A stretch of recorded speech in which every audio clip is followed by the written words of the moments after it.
Assalamualaikum warahmatullahi wabarakatuh. Selamat datang di channel ini. Kali ini admin akan membahas terkait materi wawancara yang sering muncul dalam pertanyaan wawancara calon Panwaslu Kelurahan, Desa. Baiklah sahabat YouTube, kita langsung saja ke materinya dan jangan lupa dukung channel ini dengan cara like, subscribe dan tekan tombol loncengnya.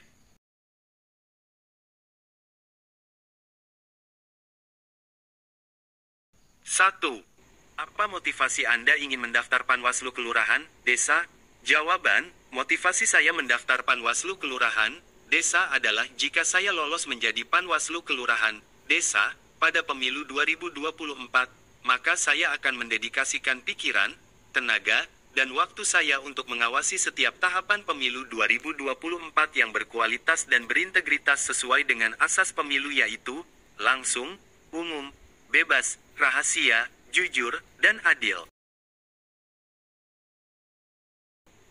2. Bagaimana cara Anda mengawasi tahapan pemilu 2024 yang berkualitas dan berintegritas? Jawaban, saya akan melaksanakan tugas, wewenang, dan kewajiban Panwaslu Kelurahan, Desa sebagaimana yang diatur dalam Undang-Undang Nomor 10 Tahun 2017 tentang Pemilu. 3. Apa itu PKD? Jawaban, PKD adalah singkatan dari Panwaslu Kelurahan, Desa yang bertugas mengawasi tahapan pemilu di wilayah kelurahan, desa. 4.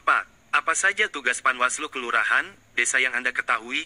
Jawaban, menurut Pasal 108 Undang-Undang Nomor 7 Tahun 2017 tentang Pemilu, tugas Panwaslu Kelurahan, Desa adalah 1. Mengawasi pelaksanaan tahapan penyelenggaraan pemilu di wilayah kelurahan, desa yang terdiri atas pelaksanaan pemuktahiran data pemilih, penetapan daftar pemilih sementara, daftar pemilih hasil perbaikan, dan daftar pemilih tetap, pelaksanaan kampanye, pendistribusian logistik pemilu, pelaksanaan pemungutan dan penghitungan suara di setiap TPS, pengumuman hasil penghitungan suara di setiap TPS, pemungutan hasil penghitungan suara dari TPS yang ditempelkan di Sekretariat PPS. Pergerakan surat suara, berita acara penghitungan suara, dan sertifikat hasil penghitungan suara dari TPS sampai ke PPK. Pergerakan surat tabulasi penghitungan suara dari tingkat TPS dan PPK. Pelaksana dan pemungutan suara ulang, pemilu lanjutan, dan pemilu susulan. 2. Mencegah terjadinya praktik politik uang di wilayah kelurahan, desa. 3. Mengawasi netralitas semua pihak yang dilarang ikut serta dalam kegiatan kampanye sebagaimana diatur dalam undang-undang ini di wilayah kelurahan, desa. 4. Mengelola, memelihara, dan merawat arsip berdasarkan jadwal retensi arsip sesuai dengan ketentuan peraturan perundang-undangan. 5. Mengawasi pelaksanaan sosialisasi penyelenggaraan pemilu di wilayah kelurahan desa. 6. Melaksanakan tugas lain sesuai dengan ketentuan peraturan perundang-undangan. 5. Apa saja yang wewenang Panwaslu Kelurahan, Desa? Jawaban, menurut Pasal 109 Undang-Undang Nomor 7 Tahun 2017 tentang Pemilu, Panwaslu Kelurahan, Desa berwenang 1.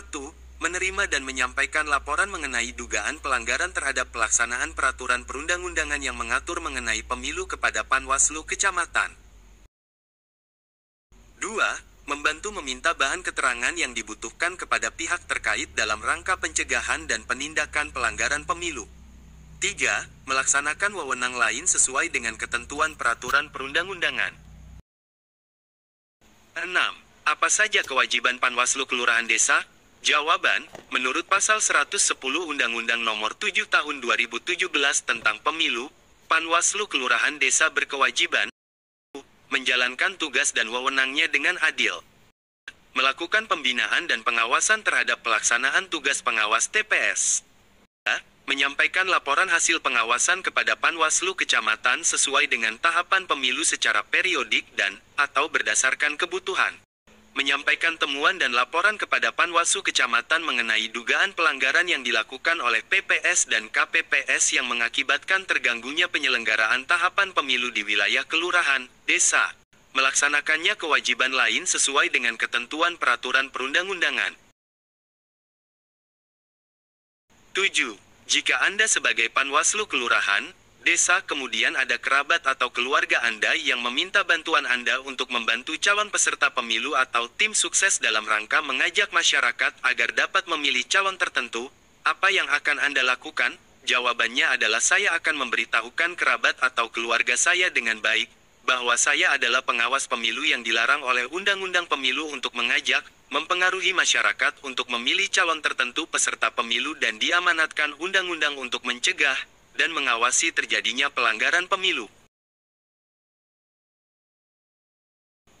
8. Apa saja yang dimaksud dengan pelanggaran pemilu? Jawaban, semua aktivitas yang bertentangan dengan Undang-Undang Pemilu pada saat tahapan pemilu sedang berlangsung.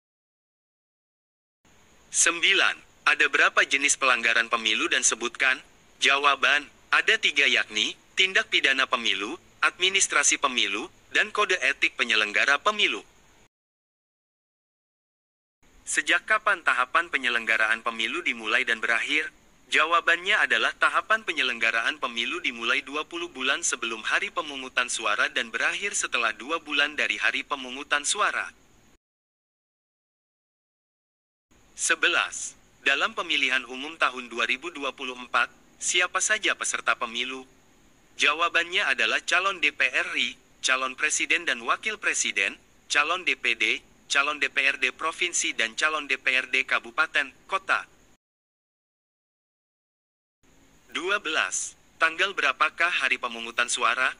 Jawabannya adalah berdasarkan peraturan KPU nomor 3 tahun 2022, hari pemungutan suara dilaksanakan pada tanggal 14 Februari 2024. 13. Berapa jumlah pemilih di setiap TPS? Jawabannya adalah paling banyak 500 pemilih. 14. Apa itu TPS? Jawabannya adalah tempat pemungutan suara. 15. Siapa yang bertugas di TPS? Jawabannya adalah kelompok penyelenggara pemungutan suara atau KPPS. 16. Siapa yang bertugas mengawas di TPS? Jawabannya adalah pengawas TPS. 17. Apa itu pengawas TPS? Jawabannya adalah pengawas yang dibentuk Panwaslu Kecamatan. 18. Berapakah jumlah TPS di desa Anda? Jawabannya adalah sebaiknya Anda mencari tahu dulu berapa jumlah TPS di desa Anda pada pemilu sebelumnya atau menghitung jumlah pemilih di desa Anda. Jika pemilih di desa Anda sekitar 800 orang, maka bisa menjadi 2 TPS. Berapa jumlah DPT di wilayah kecamatan Anda? Jadi jawabannya adalah Anda harus dahulu mengetahui berapa jumlah DPT di kecamatan Anda sebelum Anda dilakukan wawancara oleh KPU.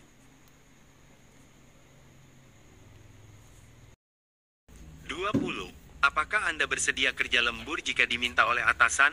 Jawaban, iya, saya bersedia, karena saya sadar penyelenggara pemilu memang memiliki tugas dan tanggung jawab yang besar.